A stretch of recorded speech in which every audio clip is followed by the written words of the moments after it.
জামাতের নায়েবে আমির আব্দুল্লাহ মোহাম্মদ তাহের সাহেব, সে আমেরিকার দূতাবাসে সে আমাদেরকে জঙ্গি হিসেবে উপস্থাপন করে এবং সেখান থেকে আমাদেরকে ফিরিয়ে এনে আসবে, এটা আমরা অত্যন্ত দুঃখিত এবং ঘৃণা ভরে আমরা ধিক্কার জানাই। আমাদের কোনো বাংলাদেশের কোন দলীয় নেতারা আজ পর্যন্ত বাংলাদেশের জঙ্গি আছে, উগ্রবাদী আছে, কোন নেতা বলছে এরকম ইতিহাস বাংলাদেশে নাই।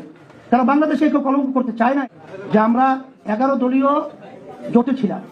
আসলে এই কথাটা আপনি বলছেন কোত্থেকে কিভাবে, এটা আমরা জানি না। আমরা কিন্তু এখানে কোনো 11 দলীয় জোট করি নাই। আমরা প্রথম কিন্তু করেছিলাম 8 দলীয় একটা সমঝোতা।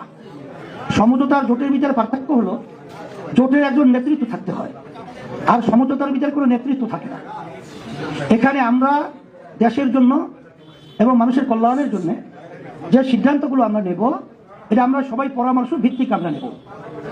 কিন্তু পরবর্তীতে যখন নাকি আমরা দেখলাম এটা জোটের রূপে একটা পর্যায়ে একটা শ্রেণী একটা দল নিয়ে গেছে, সেখানে পরবর্তীতে 8 দলের বাহিরে অন্যান্য যে দলগুলো ঢুকানো হলো, সেটা আমাদের সাথে আগে পরে আলোচনা না করে, আমাদের সমঝোতার ভিতরে সিদ্ধান্ত না হয়ে তারা ভিন্নভাবে আলোচনা করেছে। এক কথা জামাত পরবর্তীতে দায়ের আবার জন্য আমরা যখন শিশু পর্যায়ে শেষ 28-এ শেষ বৈঠকটা কয় তারিখ হলো না 28 মনে হয়, হ্যাঁ ওই যেদিন উঠানের আগের দিন, জমা দেওয়ার আগের দিন,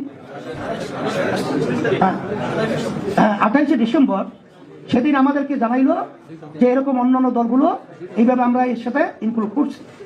তখন আমরা বলেছিলাম যে আমাদের হয়েছিল সমঝোতা, কোনো দল যদি এখানে আনতে হয় নিতে হয়, সেটা তো আমাদের সমঝোতার আলোচনার মাধ্যমে আমাদের টেবিলে, আমরা কিন্তু আমাদের টেবিলে তাদের চেহারা দেখিও নাই। এই যে অন্যান্য দলগুলো এখানে ঢুকলো, তাদের চেহারা কিন্তু আমাদের টেবিলে আমরা দেখি নাই। এটা শুধু তারা মুখোমুখি হয়েছে, চেহারা দেখছে 1 to 1, অর্থাৎ জামাত এবং ওই হয়তো এনসিপি, এলডিপি, এরপরে আবার এখন এবি, এরা তারা ভিন্ন ভিন্ন আলোচনা 1 to 1 আলোচনা করছে, আমাদের সমঝোতায় এই আলোচনায় নিয়ে আসে। বিধায় আমরা যে চিন্তা এবং যে আশা আকাঙ্ক্ষা নিয়ে, বড় একটা আশা নিয়ে আমরা দেশকে গড়ার যে লক্ষ্য নিয়ে সামনে অগ্রসর হয়েছিলাম, আমরা যে বলেছিলাম ইসলামের পক্ষে একটা বাক্স আমরা দেব, সেই ইসলামের পক্ষের বাক্সটা যখন নাকি এদের আমি বলবো অসৎ আচরণ, এই অসৎ আচরণে যখন এরা বিলুপ্ত হয়ে, যখন নাকি দলীয় জামাতের নেতৃত্বে যখন জোট হিসেবে তারা দাঁড় করলো, তখন ইসলামী আন্দোলন বাংলাদেশ, যেখানে ইসলাম নাই, যেখানে দেশের স্বার্থ নাই, যেখানে এক কথায় নিজেদের ভিতরে সৌহার্দ্যতা নাই, যেখানে নিজেদের ভিতরে সৌহার্দ্যতা না থাকে, তাদের সাথে থাকলে সেখানে জাতি ধোঁকা খাবে, বাংলাদেশের মানুষ ধোঁকায় পড়বে এবং বাংলাদেশ সুন্দর হওয়ার পরিবর্তে একটা অসুন্দর দেশ হবে। এরপর আমরা দেখেছি তারা কি চায়। তারা বিভিন্ন জায়গায় দেখেছি আমেরিকার সাথে তারা গোপনে বৈঠক করে, সেখানে আমাদেরকে উগ্রবাদী হিসাবে সেখানে তারা উপস্থাপন করেছে। আমাদের কোনো বাংলাদেশের কোন দলীয় নেতারা আজ পর্যন্ত বাংলাদেশে জঙ্গি আছে, উগ্রবাদী আছে, কোন নেতা বলছেন এরকম ইতিহাস বাংলাদেশে নাই। কারণ বাংলাদেশে কেউ কলঙ্ক করতে চায় নাই। কিন্তু আমাদের দুঃখ সহকারে বলতে হয়, জামাতের নায়েবে আমির আব্দুল্লাহ মোহাম্মদ তাহের সাহেব, সে আমেরিকার দূতাবাসে সে আমাদেরকে জঙ্গি হিসেবে উপস্থাপন করে এবং সেখান থেকে আমাদেরকে ফিরিয়ে এনে আসবে, এটা আমরা অত্যন্ত দুঃখিত এবং ঘৃণা ভরে আমরা ধিক্কার জানাই।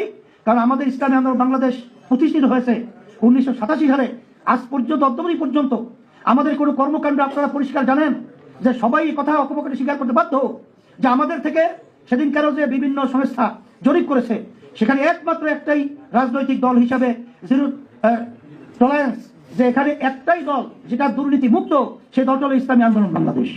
কিন্তু সেখানে আমাদেরকে উগ্রবাদী, জঙ্গিবাদী হিসাবে উপস্থাপন করায় আমরা ঘৃণা করে কঠিনভাবে এটাকে আমরা ধিক্কার জানিয়ে এটা প্রত্যাখ্যান করছি।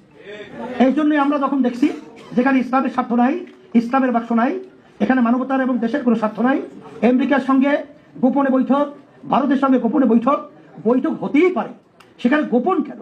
এবং ভারত থেকে তো পরিষ্কার বলেছে যে এটা ধারাবাহিকতার অংশ, তাহলে বোঝা গেল তাদের বৈঠক আরো আগে অনেক চলছে। এই দিক থেকে ইসলামী আন্দোলন বাংলাদেশ, যেহেতু আমরা ইসলামের জন্য, দেশ এবং মানবতার কল্যাণের জন্য রাজনীতি করি, এই জন্য আমরা ওখানে থাকতে পারি নাই। আমরা এককভাবে আমরা হাত পাকা প্রতীক নিয়ে ইসলামী আন্দোলন এখন 258 আসনে আমরা নির্বাচন করছি। আলহামদুলিল্লাহ। অনেকে হয়তো মনে করতে পারেন যে আমরা একা হয়ে গেছি, না, আমরা একা হই নাই। আল্লাহর রহমতে আমাদের সাথে আল্লাহ আছে, আল্লাহর রহমতে আমাদের সাথে দেশ প্রেমিকরা আছে, এবং ইসলাম যারা ভালোবাসে তারা আছে, সম্মানিত ওলামায়ে কেরামরা আছে। এই জন্য আমরা সারা দেশের ভিতরে সর্বশ্রেণী সর্বমহলে এমনকি সংখ্যালঘুদের কাছেও আমাদের গ্রহণযোগ্যতা এবং আন্তরিকতা আমরা অনেক পাইতেছি এবং আল্লাহর রহমতে আশা করি যে আল্লাহর রহমতে আমরা বিজয় হব ইনশাআল্লাহ।